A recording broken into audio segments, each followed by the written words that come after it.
आज का टॉपिक हमारा अंजाइना पेक्टोरिस। और ये अब अंजाइना होती क्या है, ये अब हम इसकी डेफिनेशन देखते हैं। इसमें आता है ये क्लिनिकल सिंड्रोम है जो characterised by discomfort in chest, jaw, shoulder, back और आर्म।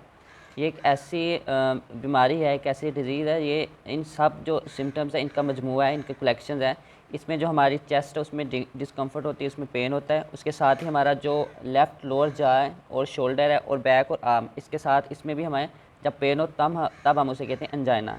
ये हार्ट डिजीज़ है, हार्ट रिलेटेड डिजीज़ है। तो इसमें होता क्या है, ये जो हमारी आर्टरीज़ हैं, कोरोनरी आर्टरीज़, उनमें या फिर प्लेग आ जाता है या फिर वो ब्लॉक हो जाती हैं, तो जिसकी वजह से अंजाइना होता है। तो अब अंजाइना क्या हर जो चेस्ट पेन है उसे हम अंजाइना कहेंगे? बल्कि नहीं, सिर्फ ये जिसमें चेस्ट पेन भी हो, उसके साथ जा में भी पेन हो, शोल्डर में भी हो, बैक में भी हो, और उसके साथ हमारी जो लेफ़्ट आर्म है वहाँ पे भी पेन हो, तो उसे हम कहेंगे अंजाइना पेक्टोरिस। तो अब इसका ड्यूरेशन क्या होता है कि ये कितने अरसे के लिए, कितने टाइम के लिए होती है? तो इसका ड्यूरेशन है 0.5 मिनट से 30 मिनट। इसका जो ड्यूरेशन है 5 मिनट से 30 मिनट ड्यूरेशन है इसका। तो ये रेस्ट पे भी हो सकती है, और अगर कोई इंसान एक्सरसाइज करता है तो तब वो ड्यूरिंग एक्सरसाइज भी हो सकती है। तो इसके साथ साथ जो हमारे सीरम में troponin level, creatinine kinase level वो एबनॉर्मल हो जाते हैं, वो एलिवेट कर जाते हैं। तो ये सिम्टम्स हैं अंजाइना के। अब उसके बाद हम देखते हैं टाइप्स ऑफ अंजाइना।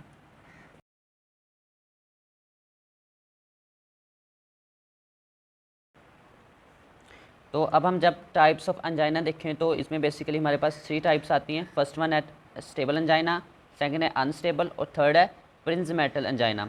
तो ये स्टेबल अंजाइना क्या होती है? ये होती है ड्यूरिंग एक्सरसाइज। जब हम एक्सरसाइज करें तो ये स्टेबल अंजाइना होती है, और ये अनस्टेबल होती है, ये रेस्ट में होती है। तो और ये जो प्रिंजमेटल अंजाइना होती है ये होती है रेस्ट में भी होती है और ड्यूरिंग नाइट। अब ये जो स्टेबल एंजाइना, ये इसमें क्या होता है, जो हमारे पास जो कोरोनरी आर्टरीज़ हैं वो नैरो हो जाती हैं, जो ब्लड कोलेस्ट्रॉल है, लिपिड्स लेवल वो इंक्रीज़ हो जाता है, जिसकी वजह से अथीरोस्क्लेरोसिस हो जाती है। तो उसकी वजह से कोरोनरी आर्टरी के नैरो होने की वजह से जो अंजाइना की कंडीशन हो जाती है उसे हम कहते हैं स्टेबल अंजाइना। और ये ड्यूरिंग एक्सरसाइज हो जाती है, ये इतनी ज़्यादा मतलब सवेयर नहीं होती। और अनस्टेबल क्या होती है? ये अंजाइना स्टेबल अंजाइना से कुछ ज़्यादा सवेयर है, और ये एट रेस्ट भी हो सकती है। मतलब अगर बंदा रेस्ट में और एक्सरसाइज ना भी करे तब भी हो सकती है। और प्रिंजमेटल एंजाइना क्या होती है? ये हार्ट डिजीज़ के रिलेटेड नहीं है, बल्कि ये जो कोरोनरी आर्टरी है उसमें स्पैज्म आ जाता है। तो स्पैज्म की वजह से जो एंजाइना हो उसे हम कहते हैं प्रिंजमेटल एंजाइना। ये 3 टाइप्स हैं, स्टेबल, अनस्टेबल और प्रिंजमेटल एंजाइना की। ये जो एंजाइना होती है ये इस्कीमिया की वजह से होती है। बेसिकली इस्कीमिया क्या होता है? जो हमारा blood flow to the heart वो डिक्रीज़ हो जाता है, उसमें रिडक्शन आ जाए तो उसे हम कहते हैं इस्कीमिया। तो अब हम इसकी पैथोजेनेसिस देखते हैं कि वो ये किस वजह से एंजाइना होती क्यों है, इसका मैकेनिज़्म क्या है।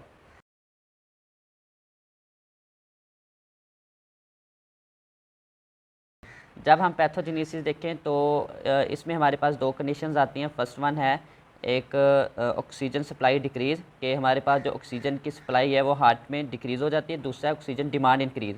ऑक्सीजन हार्ट के पास तो ठीक जा रही है, लेकिन जो हमारी बॉडी में जो ऑक्सीजन की डिमांड है वो इंक्रीज़ हो जाती है। फॉर एग्जांपल अगर कोई पर्सन एक्सरसाइज कर रहा है तो उसमें जो ऑक्सीजन की डिमांड है वो ज़्यादा हो जाती है, और इसकी वजह से जो हार्ट रिलेटेड डिजीज़ आ जाती है तो उसे हम कहते हैं एंजाइना पेक्टोरिस।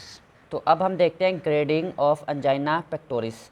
अंजाइना की ग्रेडिंग मतलब लेवल्स अंजाइना के कितने हैं वो हम देखते हैं। तो इसमें हमारे पास 4 लेवल्स आते हैं, क्लास 1, क्लास 2, क्लास 3 और क्लास 4। तो हम इसे अब हम डिस्कस करते हैं। अब हम जब ग्रेडिंग देखें अंजाइना की तो इसमें 3 ग्रेडिंग्स आ जाती हैं। फर्स्ट वन क्लास 1 है, क्लास 2 है, क्लास 3 है और क्लास 4 है। जो क्लास 1 है वो अंजाइना होती है वो सिर्फ जब हम कोई स्ट्रॉन्ग एक्सरसाइज करते हैं, मतलब कुछ ज़्यादा वर्जिश करते हैं और मतलब स्ट्रेनस एक्सरशन, तो तब अंजाइना हो तो उसे हम क्लास 1 कहते हैं। और क्लास 2 जब होती है अंजाइना ऑन वॉकिंग या क्लिम्बिंग स्टेयर्स, या फिर हम जब सर्द मौसम हो तो या फिर हम हल्की बहुत एक्सरसाइज करें उसकी वजह से जो अंजाइना है तो हम उसे कहते हैं क्लास 2 अंजाइना। क्लास 3 एंजाइना जो होती है अंडर नॉर्मल कंडीशंस होती हैं। अगर कोई पेशेंट थोड़ा सा चल लेता है या एक तो ब्लॉक या फिर जो थोड़ी बहुत स्टेयर्स चढ़ता है, सीढ़ियाँ चढ़ता है, तो उसकी वजह से जो एंजाइना होती है उसे हम क्लास 3 कहते हैं। और जो क्लास 4 एंजाइना होती है ये बहुत सवेयर होती है और ये रेस्ट में होती है। इसमें जो पेशेंट है कोई भी फिजिकल एक्टिविटी परफॉर्म नहीं कर सकता। इसमें अगर पेशेंट रेस्ट में भी हो, ड्यूरिंग रेस्ट में भी इसमें एंजाइना होती रहती है। अब हम देखते हैं रिस्क फैक्टर्स, जो एंजाइना के रिस्क फैक्टर्स हैं, किन किन वजह से एंजाइना हो सकती है। तो अब वो मैं देखता हूँ। अब हम रिस्क फैक्टर्स देखते हैं। रिस्क फैक्टर्स में फर्स्ट वन आता है स्मोकिंग। एक पेशेंट जो स्मोक करता है और एक नॉन स्मोकर है, तो जो स्मोक करने वाले में एंजाइना की जो रिस्क फैक्टर है रिस्क ज़्यादा होगा। और दूसरा हाइपरलिपिडीमिया मीन्स जो हमारे बॉडी में इंक्रीज़ इन लिपिड्स कंसनट्रेशन, जिसकी वजह से जो हमारी कोरोनरी आर्टरीज़ हैं उनमें प्लेग आ जाता है, वो नैरो हो जाती है, जो एंजाइना के रिस्क फैक्टर में इंक्रीज़ करती हैं। दूसरा डायबिटीज़ मेलाइटिस। डायबिटीज़ में जो पेशेंट होता है वो हाई रिस्क टू एंजाइना होता है, और जो डायबिटीज़ डायरेक्टली इफेक्ट करती है जो हमारे किडनी होते हैं वहाँ पे और हमारे हार्ट पे।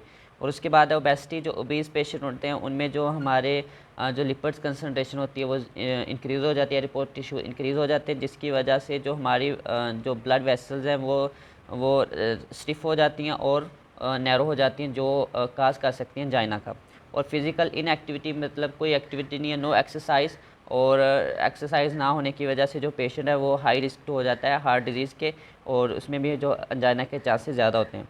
और लास्ट है जो पेशेंट हिस्ट्री, जो फैमिली हिस्ट्री है पेशेंट की, उसमें कुछ ऐसे पेशेंट होते हैं जिनकी फैमिली में एंजाइना की हिस्ट्री पाई जाती है, तो उनमें ज़्यादा चांसेस होते हैं एंजाइना के as compare to normal patient जिसमें कोई उनकी एंजाइना की फैमिली हिस्ट्री नहीं है। तो उसके बाद फिर अब हम इसके देखते हैं ट्रीटमेंट। अब हम ट्रीटमेंट में देखेंगे इसका नॉन फार्माकोलॉजिकल ट्रीटमेंट, मतलब कि इसमें हम जो विदाउट ड्रग्स जो हम ट्रीटमेंट कैसे कर सकते हैं एंजाइना का। तो इसके लिए हम चलते हैं रिस्क फैक्टर में, जो है स्मोकिंग। तो हम इसके ट्रीटमेंट में यूज़ कर सकते हैं हमें स्मोकिंग नहीं करनी, स्मोकिंग सेसेशन के एक पेशेंट है जो स्मोक करता है उसे चाहिए वो स्मोकिंग ना करे। और दूसरा आ जाता है हाइपरलिपिडीमिया। तो पेशेंट को चाहिए कि वो ऐसी डाइट इस्तेमाल करे जिसमें लिपिड्स ना हो। तो अगर लिपिड्स कम होंगे तो वो एंजाइना के चांसेस कम होंगे। और दूसरा डायबिटीज़, जो जिस पेशेंट में डायबिटीज़ है उसे चाहिए कि वो डायबिटीज़ को बढ़ने ना दे, उसकी मैनेजमेंट करे। तो ये हम ट्रीटमेंट यूज़ करें। और जो एक पेशेंट है जो ओबीज़ है मतलब मोटा है, तो उसे चाहिए कि वो कुछ ऐसी मेडिसिन ले जिसमें उसकी जो ओबेसिटी है वो रिड्यूस हो और वो अपने आप को मोटा ना होने दे। और उसके नेक्स्ट है फिज़िकल जो इनएक्टिविटी है, मतलब जो पेशेंट है फिज़िकल इनएक्टिव है, उसे चाहिए कि वो एक्सरसाइज स्टार्ट करे। स्टार्टअप पे वो हल्की एक्सरसाइज करे, लाइट एक्सरसाइज करे, उसके बाद फिर वो अपनी वो जो एक्सरसाइज है उसे बढ़ा सकता है, तो इनएक्टिविटी वो अपनी कम करे। और फैमिली हिस्ट्री का तो इसमें कोई नहीं है। तो इसके बाद हम देख सकते हैं ट्रीटमेंट में कोई एक पेशेंट है जो अल्कोहल कंज्यूम करे, तो उसे चाहिए वो अल्कोहल कंज्यूम ना करे। तो उसके बाद कुछ ऐसे पेशेंट हैं जो वहाँ ऐसी जगहों पे रह रहे हैं या ऐसी जगहों पे वर्क कर रहे हैं जहाँ पे जो उनकी एयर पोल्यूशन है, वहाँ पे एयर पोल्यूशन है, तो उसकी जो एयर है वो पोल्यूट है, जिसकी वजह से उसके लंग्स भी इफेक्ट होंगे और इसके बाद उसके जो हार्ट डिजीज़ है वो भी बढ़ेंगी। तो एयर पोल्यूशन, ऐसी जगह जहाँ पे एयर पोल्यूशन है तो उसे पेशेंट को चाहिए वो तो ऐसी जगह विज़िट ना करे, जिसकी वजह से एंजाइना के जो फैक्टर्स हैं वो रिड्यूस हो सकते हैं। तो ये थे नॉन फार्माकोलॉजिकल ट्रीटमेंट्स। तो अब हम इसके बाद देखते हैं फार्माकोलॉजिकल ट्रीटमेंट्स। अब हम देखते हैं फार्माकोलॉजिकल ट्रीटमेंट, मतलब जिसमें हम जो ड्रग्स है मेडिसिन है वो यूज़ करते हैं। तो इसमें हम कौन कौन सी करते हैं। नंबर 1 है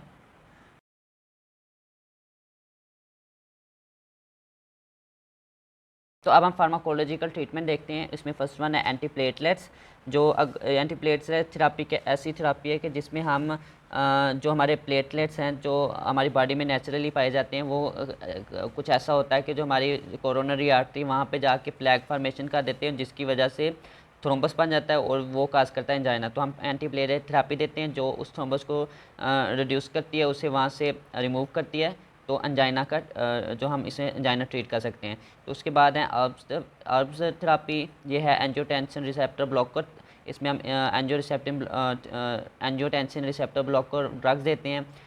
ये हम पीछे हाइपरटेंशन में पढ़ चुके हैं कम्प्लीटली कि अर्ब्स थेरापी क्या होती है।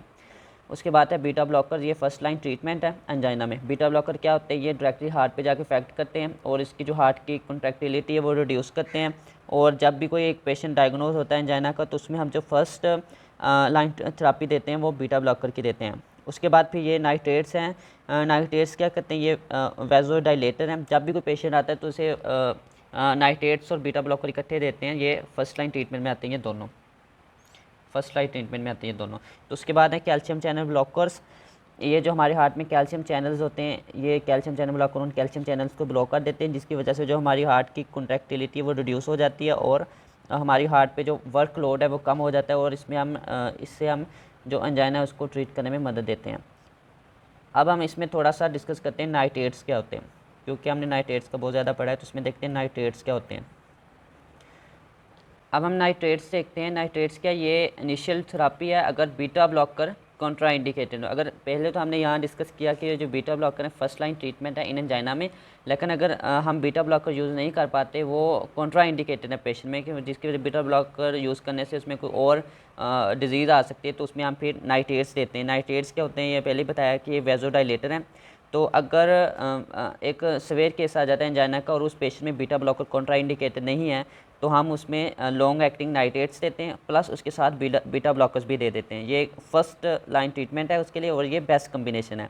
और ये जो बीटा ब्लॉकर ये सबलिंगुअल भी हो सकती हैं और स्प्रे की फॉर्म में भी हम पेशेंट को दे सकते हैं। तो ये जब हम यूज़ करते हैं तो जब एक तो एंजाइना होगी और एक्यूट हार्ट अटैक में भी हम इसे दे सकते हैं नाइट्रेट्स को। तो एक बात और, जो प्रिंसिमेंटल एंजाइना है उसमें हम इनिशियल थेरापी एक तो नाइट्रेट देते हैं और दूसरा कैल्शियम चैनल्स ब्लॉकर दें, ये दोनों देते हैं। उसमें बीटा ब्लॉकर कॉन्ट्रा इंडिकेटेड है। जो प्रिंसिमेंटल एंजाइना वो होती है जो हार्ट की बीमारी नहीं होती, बल्कि वैसे ही जो नेचुरली जो कोरोनरी आर्टरी उसमें स्पैज़म आ जाए तो उससे हम कहते हैं प्रिंसिमेंटल एंजाइना। और प्रिंसिमेंटल एंजाइना में हम फर्स्ट लाइन ट्रीटमेंट जो देते हैं नाइट्रेट्स देते हैं और कैल्शियम चैनल ब्लॉकर देते हैं, और हम बीटा ब्लॉकर उसमें नहीं देते। ये थोड़ा सा डिफरेंट है। और इसका जो ड्यूरेशन ऑफ थेरापी है वो 6 to 12 मंथ्स होता है अंजाइना में। तो ये था हमारा आज का टॉपिक अंजाइना।